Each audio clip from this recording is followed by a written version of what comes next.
Today is cool because I get to interview Tyler. And today we're going to talk about generational differences, our values, our dreams, our plans, the plans you had as a young man, the dreams you had. And we're going to see how that's different than when I grew up. So stay tuned. You don't want to miss this.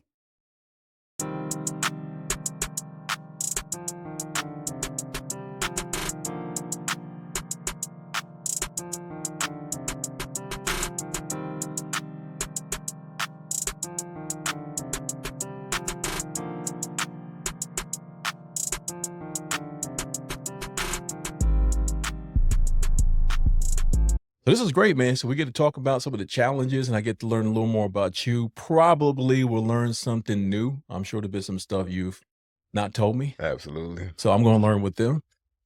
Some stories that I'm a little nervous about that you've had in college and high school. I don't know how much you're going to share, but just want to give you the opportunity to talk about some of the challenges you had growing up. So I got some questions for you. Won't you be honest? I know you will.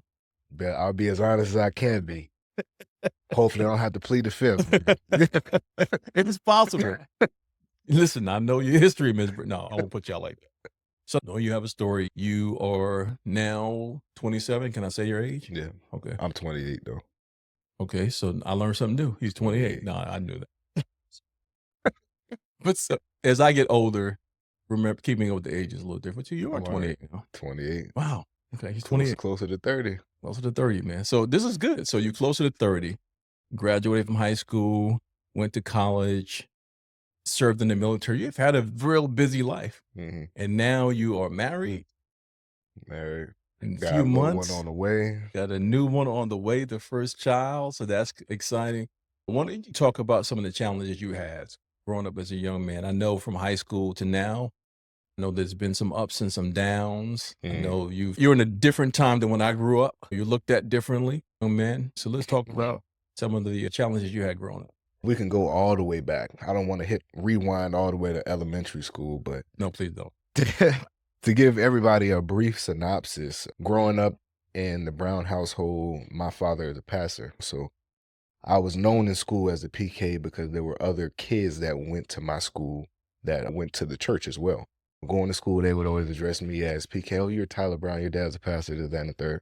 And me playing football, it was kind of a hard adjustment, I would say, to try to be the character of a PK, but at the same time be the assertive, dominant person on the field playing defense. Because I was a DK, I guess, if you can say that, Deacon's kid. Deacon's kid. But I've always heard that's the rumors that the pastor's kids can be the most challenging. Most challenging. It's not like we asked for it though. It was hard growing up. I was still trying to find myself, I would say, because there were certain things that, now mind you, I am a firm believer in God. I stand firm on my faith, but there were certain difficulties and certain situations in middle school and high school and things like that. And I really had to make a decision for myself.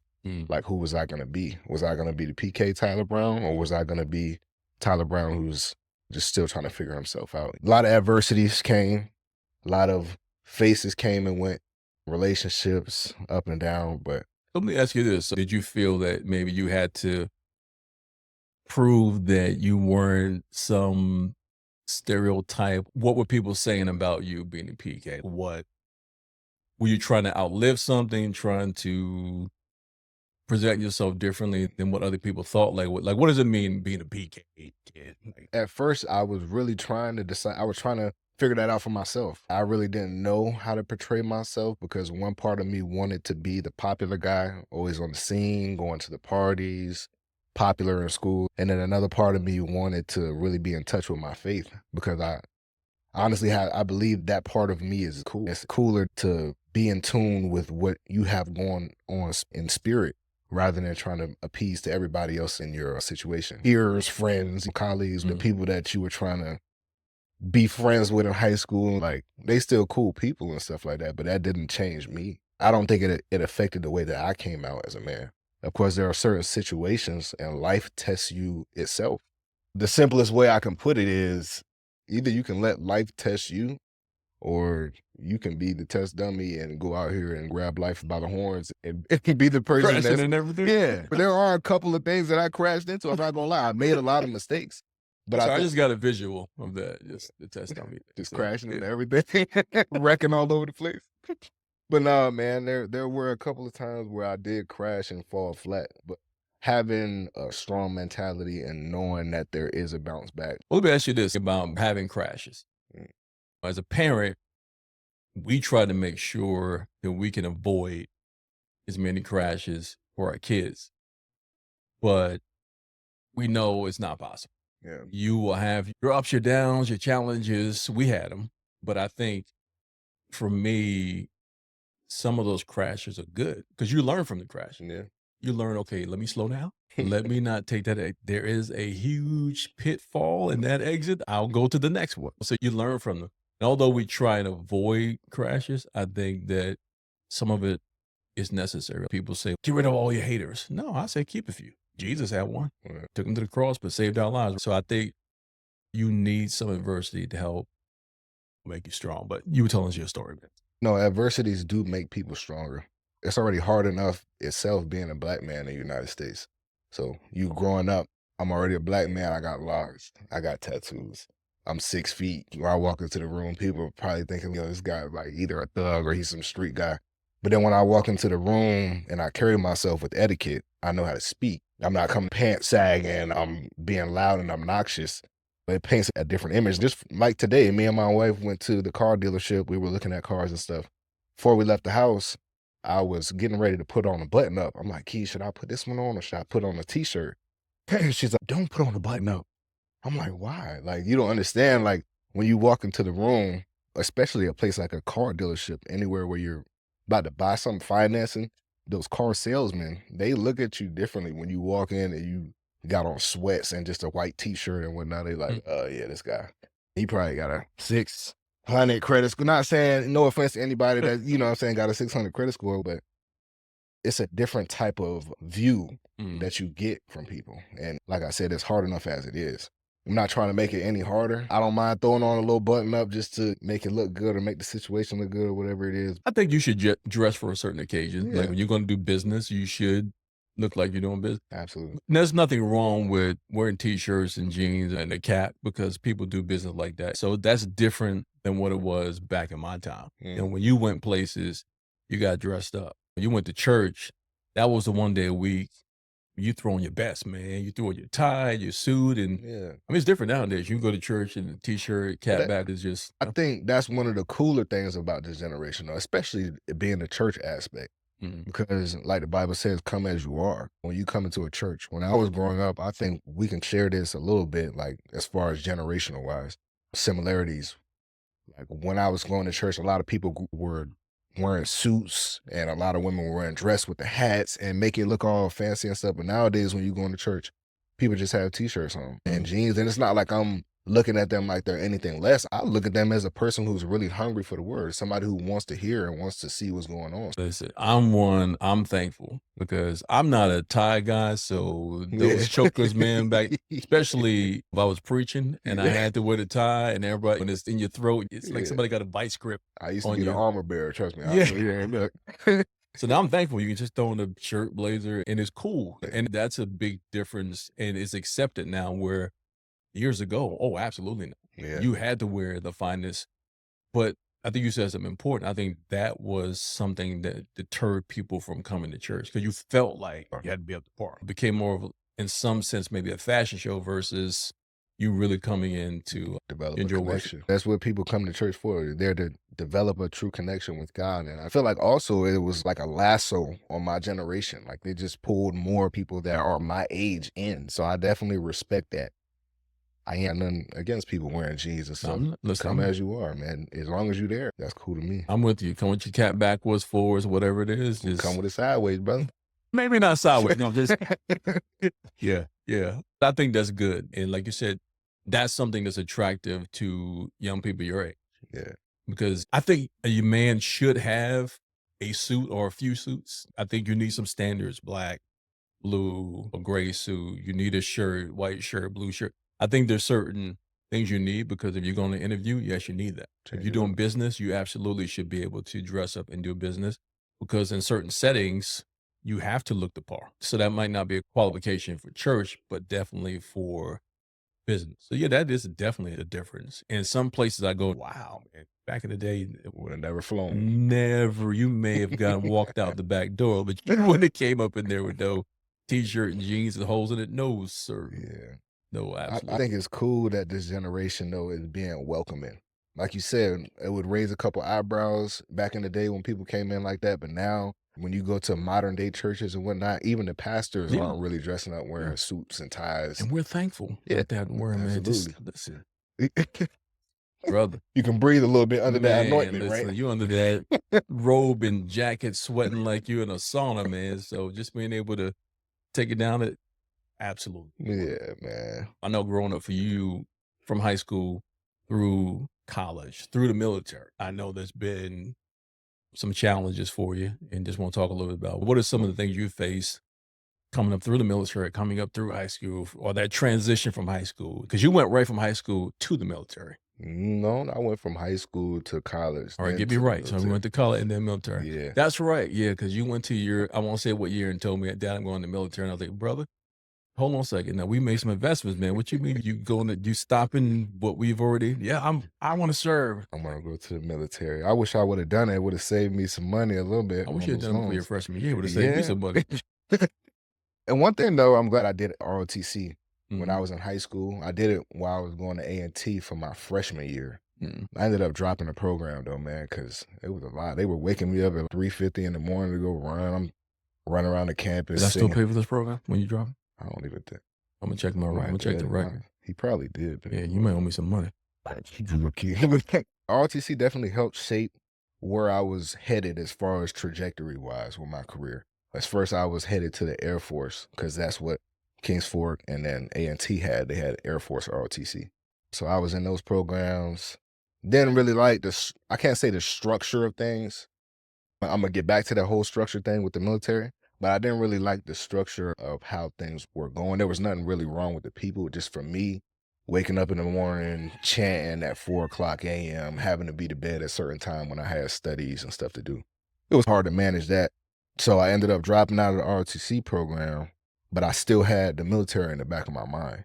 To shift focus for a little bit, some challenges that I faced in school, I think was like I said, I was trying to figure out who I was. So I was around some people who were altering my trajectory a little bit. I'm thankful that in a lot of the situations that I was in, nothing dramatically altered my situation. But I know growing up for you from high school through college, through the military, I know there's been some challenges for you and just want to talk a little bit about what are some of the things you face coming up through the military, coming up through high school, or that transition from high school. Being around the wrong crowd. Part of that was me just still trying to figure out who I was at the time. Was I a party guy? Was I really the church guy that I grew up being? And it took me a while to realize I'm still figuring myself out. Like I don't have it all figured out now. And being around those type of people helped me realize quickly that that lifestyle will jeopardize your freedom very quickly. Not only in the aspect of you going to jail, but if you don't go to jail, you can still be probation, or you can still have different things like the state looking at you funny, you got warrants and stuff like that. It's not a lifestyle that you would want to try to pursue. But just so I understand your father, and you're saying the crowd that you were hanging around were people that could have affected your freedom. It could have affected my freedom. Okay, Yeah. I learned something. Okay. But that's me telling you that, I don't even know how to say this. Listen, put the cards on the table, man. That was, like I said, me still trying to figure myself out. So I wasn't fully in that lifestyle. Testing the waters. Yeah. Putting my toe in it to see what it was like. But You're like, oh, it's not that deep. Wait, yeah, it's hot water. Not only is it deep, it's hot. it's boiling hot water. Yeah, man. That life's for everybody. And I quickly realized that it don't take a lot to be a street thug. You know what I mean? Mhm. But at the same time, what are you getting from that? What, like we talked about the other day, who are you going to for affirmation? Who are you going to validate yourself? If all you're looking at is people who are scamming, people who are doing illegal things to get to a certain place in life, if you don't eventually have some type of plan to get out of that situation, you're going to be stuck there. But there's a I'm not gonna say it's a time limit on the streets, but it's like you're not really supposed to do that forever. Get in, get out. Some people love the lifestyle and get infatuated with everything that comes with it, and it endangers their safety. It endangers with not only their safety but the family. Because if anything would have happened to me, I'm just thinking about mom. I'm thinking about you. I'm thinking about my wife that I probably would have never met. My daughter that I'm getting ready to have. I would have never been blessed with these things if I would have tried to continue to pursue something like that. And those are the things I think people don't think about. Fortunately, you had a chance to think about it and then change your thoughts and actions. Some people don't get that. They didn't know, and it's short lived. And I get it. I get it where you're saying being a church guy, people saw you as that, and maybe you didn't want, I won't say you didn't want that PK image. When people used to say that to me, they'd be like, "Oh, your dad is a PK," and my response would be, "My father's occupation has nothing to do with me." Mm. Like, you feel me? I appreciate my father being a pastor, and I understand the Bible differently than a regular 11-year-old probably would, because we had Bible studies. We were able to go into depth teachings about what was going on. It got into a point where we were trying to read the whole Bible. We got from Genesis all the way to, I think it was 2nd Samuel. We read Mhm. every book all the way up to there. I was having a different aspect on life because as a kid, I wasn't looking at things through the flesh. I was looking at things through the spiritual way. In Bible school, they're teaching me about what hell is like. And I'm 12 years old and I'm like, hell exists? Like this, you're gonna burn forever. Like you can never get out, like Mhm. ever. Like what? This is Yeah, crazy. it's What, scary too. you feel me? Like, what do I have to do now to never? So I'm like, so I'm sweating. I'm trying to do that. Man, if I cuss, I'm in 4th grade. Like, if I say a cuss word, I could burn in hell forever. But understanding first, there's repentance, there's forgiveness. Right. But And there's 2, proper biblical teaching that kind of helps you with that as well. yeah. But it was a lot for me to digest when I Right. was a As a kid. kid. Because there was a lot of different aspects. There were dreams and stuff that I was having. That stuff is real. Being a PK, I don't have those dreams anymore. And I feel like now it's because I'm older. I got my own things going on.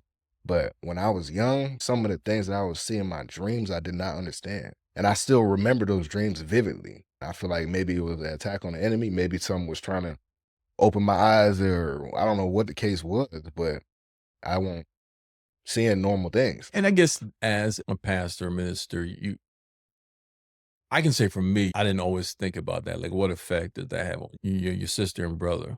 You see some of the commitment and the weight in the church, but I don't think about or did not think about that effect outside. Hmm. And I guess the difference from me growing up, again, I wasn't a pastor's kid. Grew up in a religious home. Mom and dad were very dedicated, but my friends were in the church. Not that I didn't have friends outside the church. So I hung out in the street. I played ball. I played in every park in Harlem, Rucker Park, Holcomb Park, man, West Fourth. We traveled, but I was always known as the church kid, the church boy. Mm. They knew, okay, he's gonna do this, but he's not gonna do. People respected the hair, so they didn't. I could fight because I had 3 sisters. I had to learn how to fight. I had any brothers, so Yeah. I'm like, I can't call on nobody. Ain't nobody coming. I can call, but nobody showing up. Think that they respected that role. I wouldn't say I didn't feel the pressure. I've been comfortable being me. Yes, I went on this discovery mission myself to try to figure out, okay, who am I? Who am I as a child of God? Who am I in the hood around my friends? But I guess I was always different and I was okay with it. Mhm. And I never felt the pressure to, like when I was in high school, I carried a briefcase. Mm. High school. I wore a tie. And so I guess I've always been unique and different, and I was okay with that. But then again, that's a generational gap too, because you went to school like 1980s, like going to, I'm talking about elementary school, like you were elementary school Right. around that time frame, Yeah, 80s, yeah. 1980s. Wow. Yeah, so I went to elementary school in 2000s. I mean, Mhm. I was probably 2006 era, somewhere around there, something like that. So it's like a 30-year gap.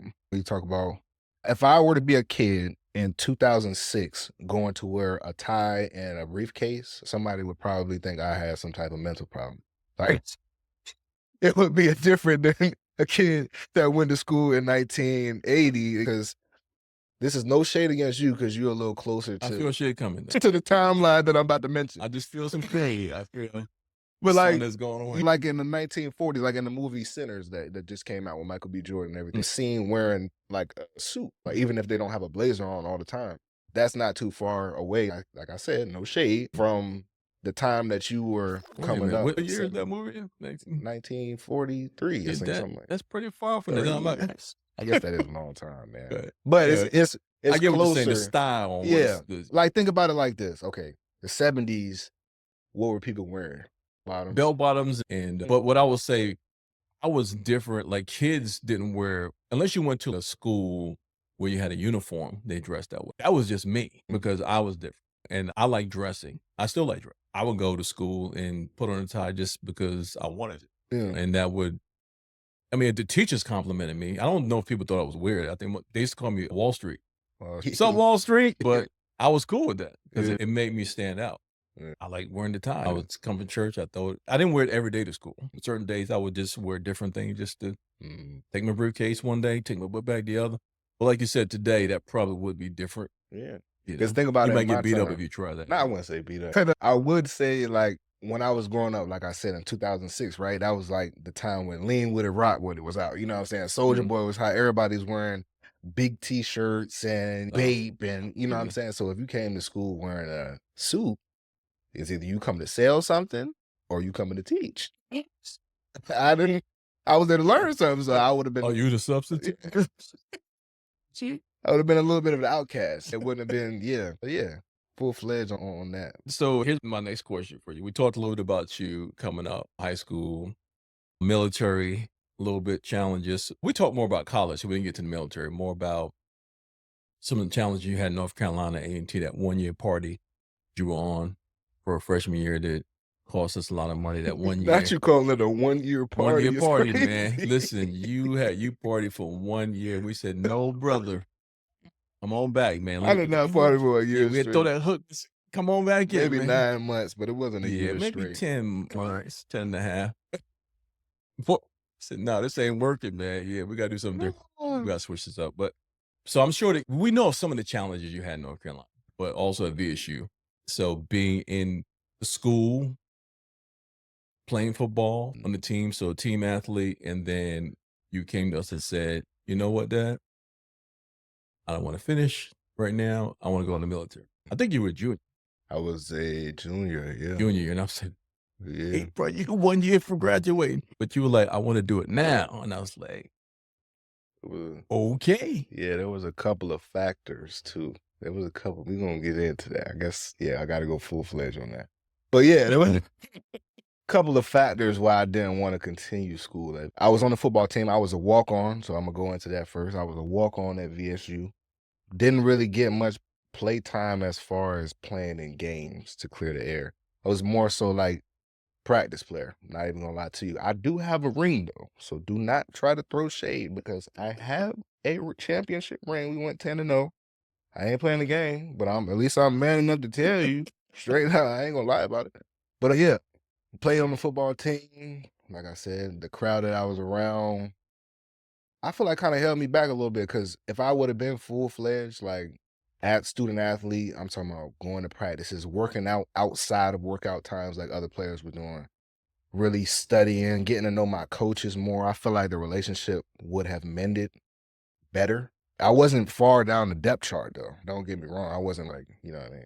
The guy that was above me, he was like an All-American, and he's still a very great player. I learned a couple things from him, a couple things from other people on the team, and I learned a lot about myself being alone because when I was on the team, you got people that were throwing scholarships to come play, and then you're a walk-on, and it's like, oh, you think you're going to come take my spot? I already noticed the differences from day one. I'm out there at workouts.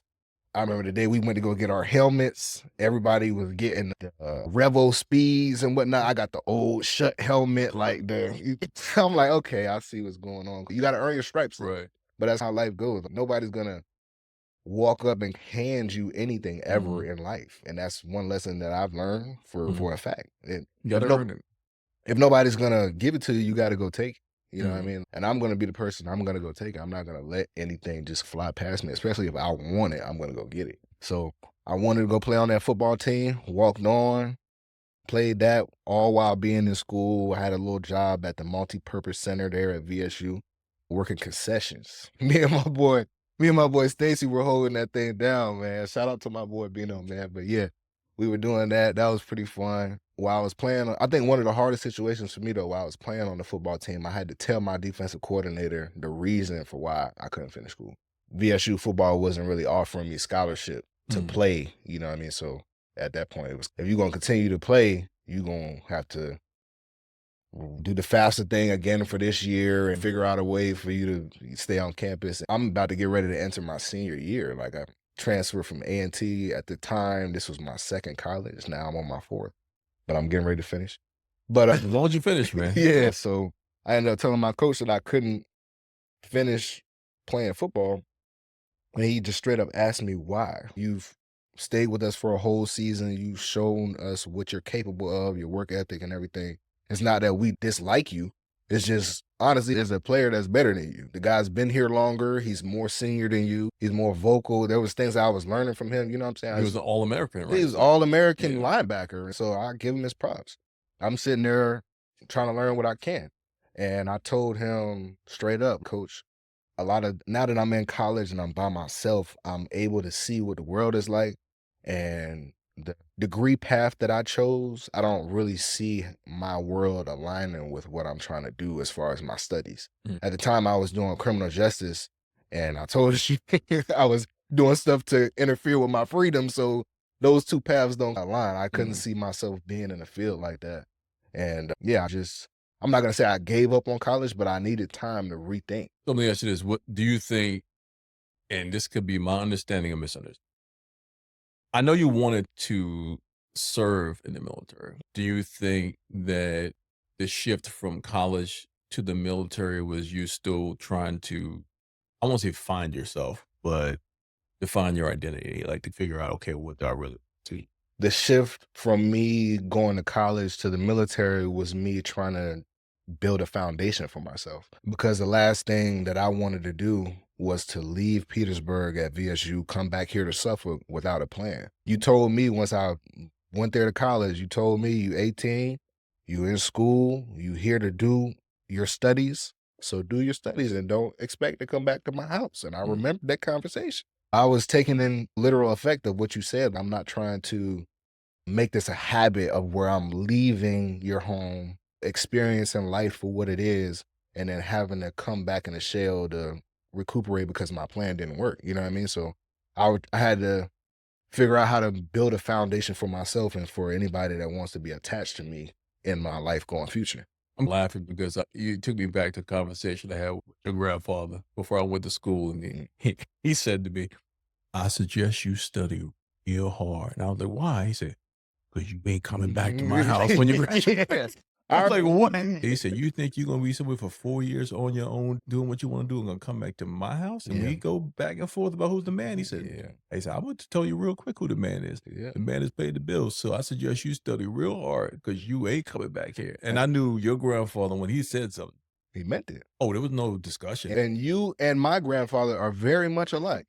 That's why I said, I remember you told me that exact I conversation. probably got that from him. So man, That exact same comment. conversation that you had with grandpa, you told me right before you dropped me off. Okay, my father told me, so I'm gonna tell you, look, when you here at college, don't expect to come back here. So the whole You time could I'm have came back, but yeah, I'm knowing that. I know you weren't gonna kick me to the curb or anything like that. But I didn't want to come back home and be a disappointment, I think. Like if I'm gonna come back home, it's gonna be because I was stationed here or because I found a job here that I can sustain myself or my lifestyle the way I live.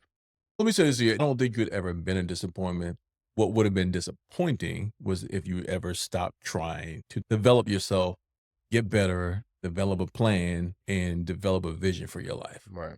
Now, that's a disappointment. You're not, but I think the lack of vision Mm, is disappointing. But that's part of a father's job to help reshape that. yeah. How can I help you get on the right path?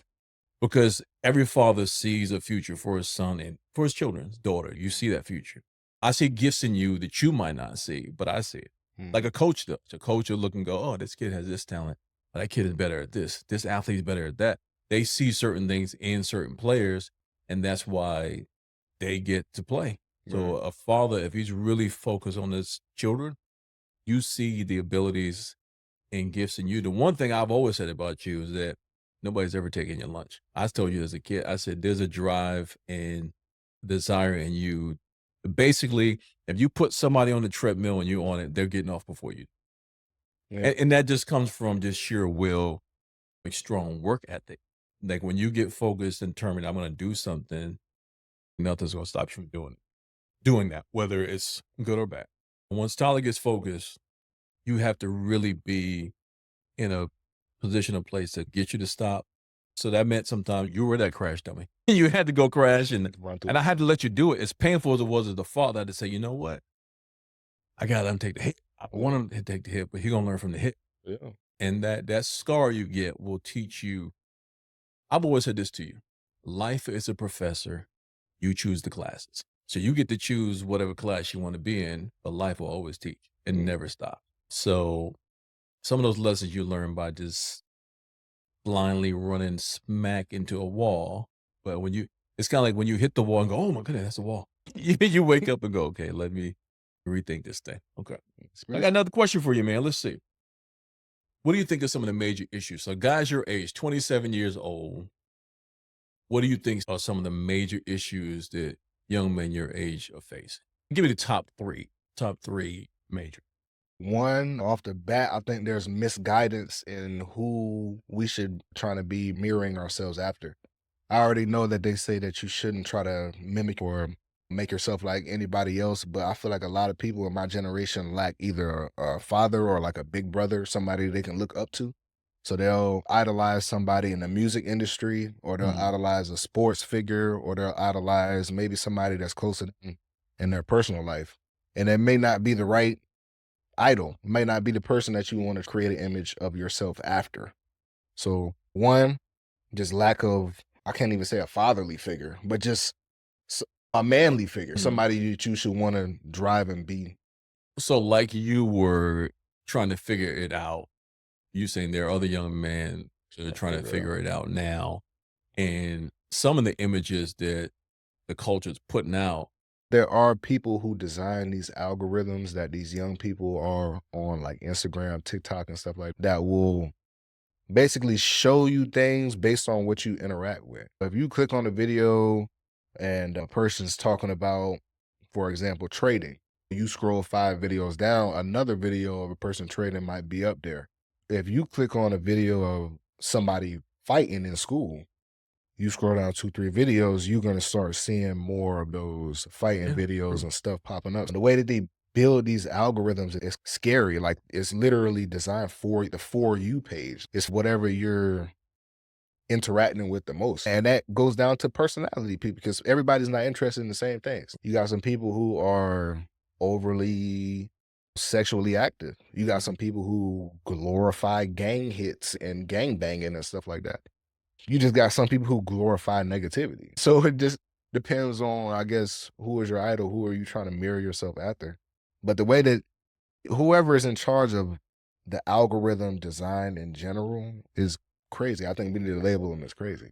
Like, hopefully we don't get shadow banned or anything for me saying that, but it's kind of scary, man, like the whole breakdown of it when you think about It it. kind of keeps you in the same rut, just that continual. And if you subscribe to that view, it'll keep putting that before Keep you. putting it. And when you think about it, that's the way life is. If you keep running the same video for yourself, you stay in that same world, that same reality. And sometimes you just got to switch it up to change things around. The whole thing, back to my point about the algorithms, there are people who design these algorithms. I'm not going to pinpoint and Mm. say which person or which ethnic group is in charge of Mhm. all of that stuff, but there are people in charge of what you see on your phone. For Mm. example, the people in China that use TikTok, they don't see the same things that we see here in the United States.